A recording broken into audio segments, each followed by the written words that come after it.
In the last section, we added in another reducer whose purpose was to record whether or not a particular row was selected or not.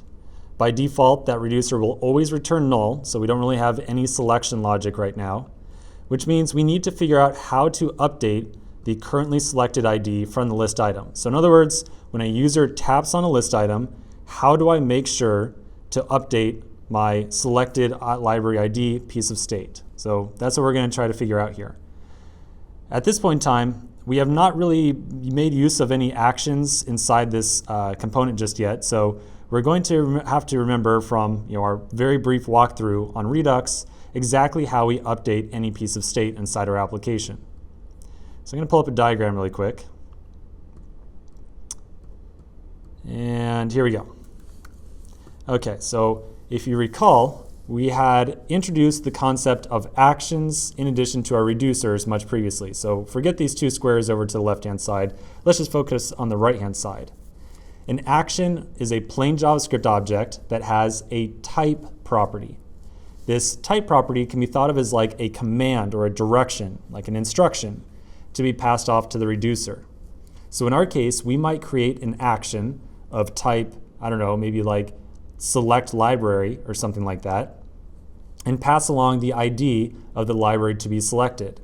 Then inside of our selection reducer, we should record that very particular ID, right? We should like say, okay, this is now the ID that is selected. But we're missing a little bit of a piece of the puzzle there. We are inside of a component, so how exactly do we create or dispatch an action from inside of a component? Well, I'm going to throw another piece of Redux terminology at you now. Obviously, it is the extra square on this diagram here. We're going to create what is called an action creator. So inside of the previous example with Redux we created an action and then called store.dispatch to send off that action to all of our reducers. Inside of a React Redux application, that process is just a little bit different. So inside of a React application, we make what is called an action creator, and then we call the action creator. The purpose of the action creator is to just, exactly as the name suggests, create an action. That's it. It creates an action. So again, in the kind of theme of putting plain text definitions to all these things, the purpose, let me give a plain text definition action creator. An action creator is a JavaScript function that returns an action. That's it. Okay, so I'm going to stop lecturing now because I know sometimes I go overboard. Let's get some practice with creating an action creator.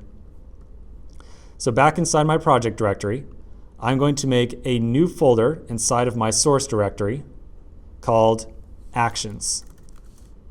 And then inside of actions, I'm going to make another file called index.js. So inside of this file is where I will locate all of the different action creators for my project. In this case, I only expect to have one action creator because the only action that we have is the ability to change the currently selected library.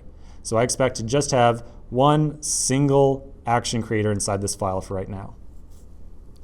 Remember that an action creator is a JavaScript function. So I'm going to create a function and immediately export it. So I'm going to say export const select library, and that is going to be a function like so. Then inside of here, I will return my action. So I'm going to return a plain JavaScript object with property type of select library.